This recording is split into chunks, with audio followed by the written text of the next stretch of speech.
Namamu Aceh. Engkau dicipta, ditempatkan di bumi Asia Tenggara. Negerimu diapit oleh Selat Melaka dan Lautan Hindia. Kedudukanmu di pintu gerbang ke timur jauh, Pasifik Asia. Pelaut Hindi menyebutmu Aceh, kagum atas keindahanmu. Gerdong, Kulu, Leuser, Selawah, saksi atas kegagahanmu. Lok Sedu, Lok Nga, Sabang, sebahagian bukti atas kecantikan pantaimu. Harimau, badak dan orang-utanmu, sasaran penyelidik dan pengamat bumi. LNG, petroleum, hutan tropikal, emas, nikmat Allah akan kekayaan tanahmu. Meneteskan air liur perampok-perampok asing untuk datang ke negerimu. Silih berganti, Portugis, Belanda, Jepang dan kini Indonesia mengeroyokmu, merampasmu, memperkosamu, menjajahmu. Namamu Aceh.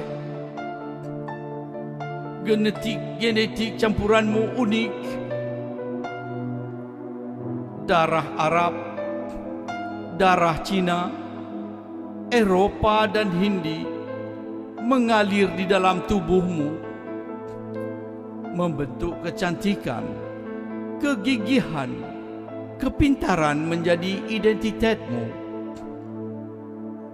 Keramahan, kejujuran, ketulusan hatimu disalahgunakan, disalahartikan.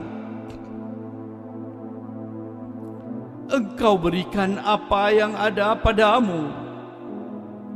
Engkau tunjukkan kesetia kawanmu sesama bangsa Melayu. Di masa Portugis, darah Aceh membanjiri benteng negeri Malaka. Di masa Belanda, darah Aceh mengalir di bumi Nusantara.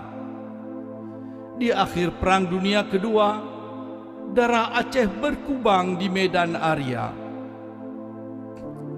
Emasmu, minyakmu, LNG-mu, hasil hutanmu telah engkau sumbangkan, menyelamatkan dan memerdekakan seluruh Nusantara dari penjajahan Belanda. Akan tetapi, air susu dibalas dengan tuba. Kini engkau menjadi asing di negerimu sendiri. Engkau dibantai, disiksa, diperkosa oleh rekanmu yang engkau merdekakan di tahun 45.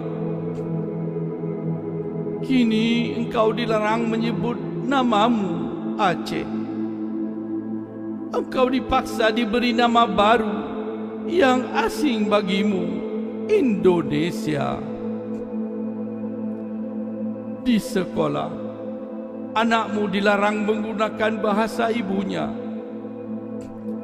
Di dunia internasional, engkau dilarang menyatakan hakmu untuk menjadi tuan di rumahmu sendiri, di negerimu sendiri.